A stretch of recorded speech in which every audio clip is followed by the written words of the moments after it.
Hi hello ನಮಸ್ಕಾರ. Guarantee ನ್ಯೂಸ್ನ ವಿಶೇಷ ಕಾರ್ಯಕ್ರಮಕ್ಕೆ ಸ್ವಾಗತ. ನಾನು ಧನುಶ್ರೀ.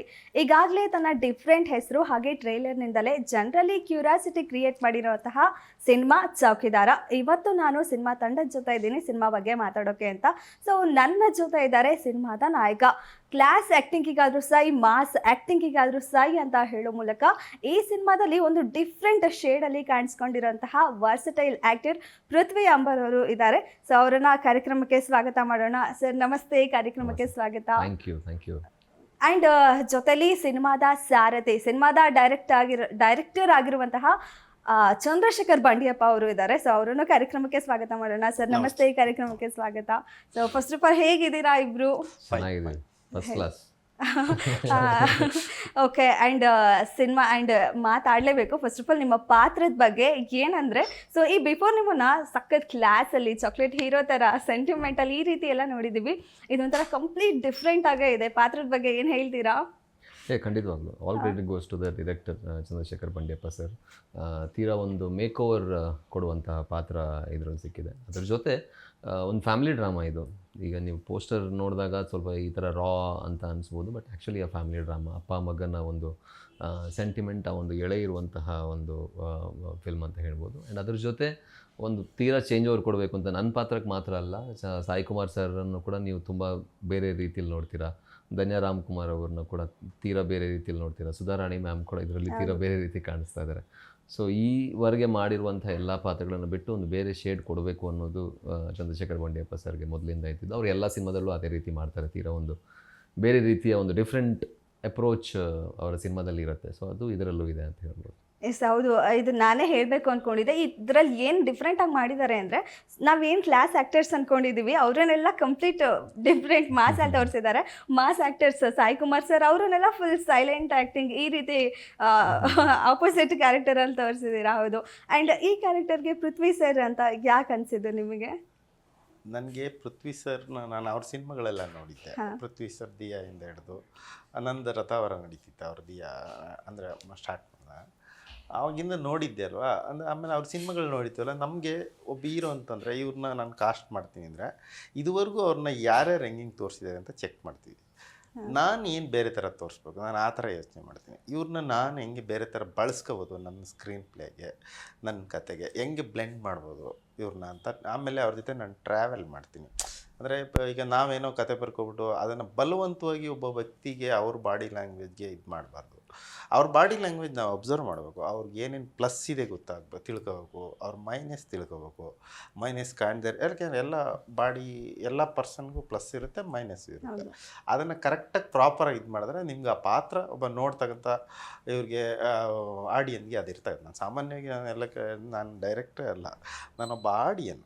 ಅಂದರೆ ಒಬ್ಬ ಸಿನಿಮಾ ನೋಡ್ತಕ್ಕಂಥವ್ನಿಗೆ ಒಂದು ಫೀಲಿಂಗ್ ಇರುತ್ತಲ್ವ, ಇದೇನು ಹಿಂಗೆ ತೆಗ್ದಿದ್ದಾರೆ, ಇದೇನು ಹಿಂಗೆ ಮಾಡಿದ್ದಾರೆ, ಹಿಂಗೆ ಮಾಡಬಾರ್ದಿತ್ತು, ಹಂಗೆ. ನಾನು ಆ ಥರದ್ದು ಆಡಿಯನ್ನು ಅವ್ನು ಬಂದು ಪಿಕ್ಚರ್ ಮಾಡಿದ್ರೆ ಹೆಂಗಿರುತ್ತೆ ಹಂಗಿರುತ್ತೆ. ಅಂದರೆ ಈಗ ನಾವೇ ನೋಡ್ತಾ ಇರ್ಬೇಕು, ಇದೇನು ಇದು ನಾವು ನೋಡಿದ್ದೀವಿ, ಇದೆಲ್ಲ ನೋಡಿದ್ದೀವಿ. ನಾನು ಅದನ್ನೆಲ್ಲ ಅವಾಯ್ಡ್ ಮಾಡಿ ಟ್ರೈ ಮಾಡ್ತೀನಿ. ಅದಕ್ಕೆ ಅದು ಬೇರೆ ಥರ ಕಾಣಿಸ್ಬೋದು. ಆಸ್ ಎ ಆಡಿಯನ್ ಕೂತಾಗ ಓಕೆ ನಂಗೆ ಈ ಸಿನಿಮಾ ಪರ್ಫೆಕ್ಟ್ ಅಂತ ಅನ್ಸ್ಬೇಕು. ಆ ರೀತಿ ಅದನ್ನೇ ನಾನು ನೋಡಿದ್ದು. ನಾನು ಡೈರೆಕ್ಟರ್ ಆಗಿ ನಾನು ಸೆಟಲ್ ಕೂಡ ಇರೋದಿಲ್ಲ.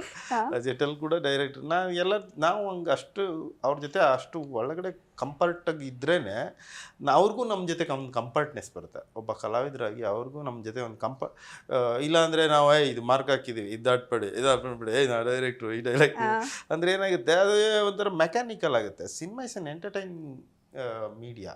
ಅದನ್ನ ಎಂಟರ್ಟೈನ್ ಮಾಡಬೇಕು ಅಂದರೆ ನಾವು ಫಸ್ಟ್ ಎಂಜಾಯ್ ಮಾಡಬೇಕು ಅದನ್ನು.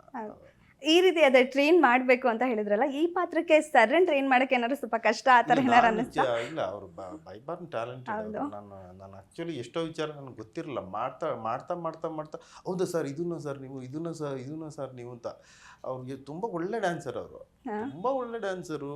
ಆಮೇಲೆ ತುಂಬ ಸೂಪರ್ ಫೈಟ್ ಮಾಡ್ತಾರೆ. ತುಂಬ ಈಗ ಇದ್ರಲ್ಲಿ 4 ಫೈಟ್ ಇದೆ, ತುಂಬ ಚೆನ್ನಾಗಿ ಫೈಟ್ ಮಾಡಿದ್ದಾರೆ. ತುಂಬ ಒಳ್ಳೆ ಡ್ಯಾನ್ಸರ್. ನಾನೇ ಕಂಪ್ಲೀಟಾಗಿ ಬಳಸ್ಕೊಂಡಿಲ್ವೇನೋ ಅಂತ ಈಗ ನನಗೆ ಇನ್ನೂ ಅಯ್ಯೋ, ಯಾಕಂದರೆ ನನಗೆ ಗೊತ್ತಿಲ್ಲ. ನಾನು ಮತ್ತೆ ಅವ್ರ ಜೊತೆ ರಿಪೀಟ್ ಮಾಡ್ತೀನಿ ಅದೇ ಹೇಳೋಕ್ಕಾಗಲ್ಲ. ನಾನು ಒಂದ್ಸಲ ಕಂಪ್ಲೀಟಾಗಿ ಬಳಸ್ಕೊಳ್ಳೋಕೆ ಟ್ರೈ ಮಾಡ್ತೀನಿ. ಒಬ್ಬ ಆರ್ಟಿಸ್ಟ್ನ ಕಾಸ್ಟ್ ಮಾಡಿದ್ರೆ ನಾನು ಕಂಪ್ಲೀಟ್ ಬಳಸಿಲ್ಲ ಅಂತ ಅನ್ಕೋತೀನಿ. ಅಷ್ಟು ಅದು ದೊಡ್ಡ ಸಾಗರ. ಅವರು ತುಂಬ ಯಾವ ಡಿಪಾರ್ಟ್ಮೆಂಟ್ ವೀಕ್ ಇಲ್ಲ ಅವರು. ನಾನು ಅವ್ರ ಜೊತೆಲಿದ್ದಾರೆ, ನಮ್ಮ ಪಕ್ಕದಲ್ಲಿದ್ದಾರೆ ಅಂತ ಆ ಥರದ್ದೆಲ್ಲ ಏನಿಲ್ಲ. ನಾನು ಸರಿ ಇಲ್ದಿರೋದು ಸರಿ ಇಲ್ಲ ಅಂತ ಯಾರಾದರೂ ಹೇಳ್ತೀನಿ. ದೊಡ್ಡದು ಚಿಕ್ಕದು ಮುಂದೆಗಡೆ ಇರೋದು, ನಮ್ಮ ಎದುರುಗಡೆ ಇರೋದು ಹುಲಿ ಅಂತ ನಾವು ಅನ್ಕೋಬಾರ್ದು. ನಾವು ಅದನ್ನು ಗೆಲ್ಲಬೇಕಾದ್ರೆ ಅದೊಬ್ಬ ಕಾಂಪಿಟರ್ ಅಂದ್ಕೋಬೇಕು. ಹಂಗೆ ನಾನು ಮುಂದೆಗಡೆ ಇರೋರು ಯಾರಾದರೂ ಆಗಲಿ ನನಗೆ ಸರಿ ಇಲ್ಲ ಅಂದರೆ ಸರಿ ಇಲ್ಲ ಅಂತ ಹೇಳ್ತೀನಿ. ಅದು ಸುಮ್ಮನೇನೋ ಪ್ಲೀಸ್ ಮಾಡೋಕ್ಕೆ ಆ ಥರ ಎಲ್ಲ ಮಾಡಲ್ಲ. ಅವರು ತುಂಬ ವಿಚಾರಗಳಿದೆ, ಅದು ನಾನು ಸ್ವಲ್ಪ ಮಾತ್ರ ಬಳಸ್ಕೊಂಡಿದ್ದೀನಿ. ಆಮೇಲೆ ಅವ್ರು ಅಷ್ಟೇ ಎಫರ್ಟ್ ಹಾಕಿದ್ದಾರೆ. ಇವರೊಬ್ಬರನ್ನೇ ಅಂತಲ್ಲ, ಎಲ್ಲರೂ ನಾವು ಸಾಯಿ ಸರ್ದು ಅದು ಹೇಳ್ತೀನಿ, ಅದು ಬೇರೆ ಇದರಲ್ಲಿ. ಆಮೇಲೆ ಧನ್ಯ ಅವರು ಕೂಡ ಅವರು ಬೇರೆ ಶೇಡಲ್ಲಿದ್ದಾರೆ. ಖಂಡಿತ ಎಲ್ಲರೂ ಡಿಫ್ರೆಂಟ್ ಶೇಡ್ ಅಲ್ಲಿ ಇದ್ದಾರೆ ಪ್ರತಿಯೊಬ್ಬರು ಆಕ್ಟರ್. ಬೆಂಗಳೂರು ಲೈಫ್ ಸ್ಟೈಲಲ್ಲಿ ಇದ್ದವ್ರನ್ನ ಕರ್ಕೊಂಡೋಗಿ ನಾನು ಗದ್ದೆ ಇದು ಬೆಳೀತಾರಲ್ಲ, ರೇಸ್ಮೆ ಬೆಳೀತಾರಲ್ಲ, ಅಲ್ಲಿ ಕಡ್ಡಿ ಕಟ್ ಮಾಡಿಸಿದ್ದೀನಿ ಅವ್ರ ಕೈಲಿ. ಒಲೆ ಹಚ್ಸಿದ್ದೀರಾ ಆಮೇಲೆ ಅದೆಲ್ಲ ಅವು ಆರ್ಟಿಸ್ಟ್ಗೆ ಅವ್ರಿಗೆ ಇದು ಹಸು ಇದ್ದಾಗ ಮಾತ್ರ ನಾನು ಮಾಡಿಸ್ಬೋದು. ಹಸು ಮತ್ತು ನಂಬಿಕೆ ಅನ್ನೋದು ವೆರಿ ಇಂಪಾರ್ಟೆಂಟ್. ಓಕೆ, ಇವ್ರು ಹೇಳ್ದಂಗೆ ನಾನು ಕೇಳಿದ್ರೆ ಏನೋ ಒಂದು ಔಟ್ಪುಟ್ ಚೆನ್ನಾಗಿರುತ್ತೆ. ಅದು ಇವ್ರ ತನ್ನ ಸಾರಿಂದ ನನಗೆ ಅವ್ರು ನಂಬಿದ್ರು ನನ್ನ. ಇದುವರೆಗೂ ನಾನು ಇವತ್ತೊಂದು ದಿನ ತನಕ ನಾನು ಕತೆ ಹೇಳಿದ ದಿವಸದಿಂದ ಹಿಡಿದು ಒಂದು ಯಾವುದು ಅಡೆತಡೆ ಇಲ್ಲ. ಬೆಳಿಗ್ಗೆ ಕತೆ ಹೇಳಿ ಸಂಜೆ ಕಮಿಟ್ ಆಯಿತು, ಸಂಜೆ ಅಡ್ವಾನ್ಸ್ ಆಗೇ ಹೋಯ್ತು. ಹಿಂಗಿಂದ ಬಂದದ್ರು ಕತೆ ಕೇಳಿದ ತಕ್ಷಣ ಒಪ್ಪಿ ಇಲ್ಲ, ಅವ್ರು ಒಂದೇ ಮಾತು ಹೇಳಿದ್ ನನಗೆ ಇನ್ನೂ ನೆನಪಿದೆ. ಸರ್ ನನ್ಗೆ ಯಾರು ಈ ಥರ ಕತೆನೇ ಹೇಳ್ತಿಲ್ಲ ಸರ್, ಎಲ್ಲ ಅದೇ ದಿಯಾ ಇಟ್ಟಾಯ್ತು ಅಂತ ಅದೇ ಶೇಡಲ್ಲಿ ಕತೆ ಹೇಳ್ತೀನಿ, ನೀವು ಯಾವ ಧೈರ್ಯದ ಹೇಳ್ತೀರ ಅನ್ನೋ ಥರ ಕೇಳಿದ್ರು. ನಾನು ಅಬ್ಸರ್ವ್ ಮಾಡಿದ್ದು, ನಾನು ಅದಷ್ಟು ಕಾನ್ಫಿಡೆನ್ಸ್ ಇಲ್ಲದೆ ನಾನು ಕರ್ಸೋದೇ ಇಲ್ಲ. ನಾನು ಹೋಗಿ ಅವ್ರನ್ನ ಮೀಟು ಮಾಡಲ್ಲ, ಕರ್ಸೋದೇ ಇಲ್ಲ. ನನಗೆ ಕಾನ್ಫಿಡೆನ್ಸ್ ಇತ್ತು, ಇಲ್ಲ ಪೃಥ್ವಿ ಸರ್ ಆದರೆ ಈ ಪಾತ್ರ ನಾನು ಮಾಡಿಸ್ಕೊತೀನಿ. ಅವ್ರಿಗೆ ಅನ್ನಿಸ್ಬೋದು ಇದು ನಾನು ಹೆಂಗೆ ಮಾಡ್ತೀನಿ, ಅವ್ರಿಗೆ ಅನಿಸಿರ್ಬೋದು. ಬಟ್ ನನಗೆ ಗೊತ್ತಿತ್ತು, ಓಕೆ ಇದರಲ್ಲಿ ಇದು ಹಿಂಗಿದೆ ಹಿಂಗಿದೆ. ಆಮೇಲೆ ಅವರು ಕೋಪರೇಷನ್ ವೆರಿ ಇಂಪಾರ್ಟೆಂಟ್ ಆಗುತ್ತಲ್ಲ, ಅದು ಮೈನ್ಲಿ ಎಲ್ಲರಲ್ಲೂ ಇರೋಲ್ಲ ಆ ಗುಣ. ನಾನು ತುಂಬ ಜನ ಕೆಲಸ ಮಾಡಿರೋದ್ರಿಂದ ನಾನು ನಿಜವಾಗ್ಲೂ ಹೇಳೋದೇನೆಂದರೆ ನಾನು ನೋಡಿರೋ ಹೀರೋಗಳಲ್ಲಿ ದಿ ಬೆಸ್ಟ್ ನನಗೆ ಖುಷಿ. ಆಮೇಲೆ ನಾನೇನು ಅನ್ಕೋತೀನಿ ಅದೆಲ್ಲ ಮಾಡಿದ್ದಾರೆ. ನಾನು ಹ್ಯಾಪಿಯಾಗಿ ನಾನು ಆ್ಯಕ್ಚುಲಿ ನೀಟಾಗಿ ಪ್ಲ್ಯಾನ್ ಮಾಡ್ತೀನಿ.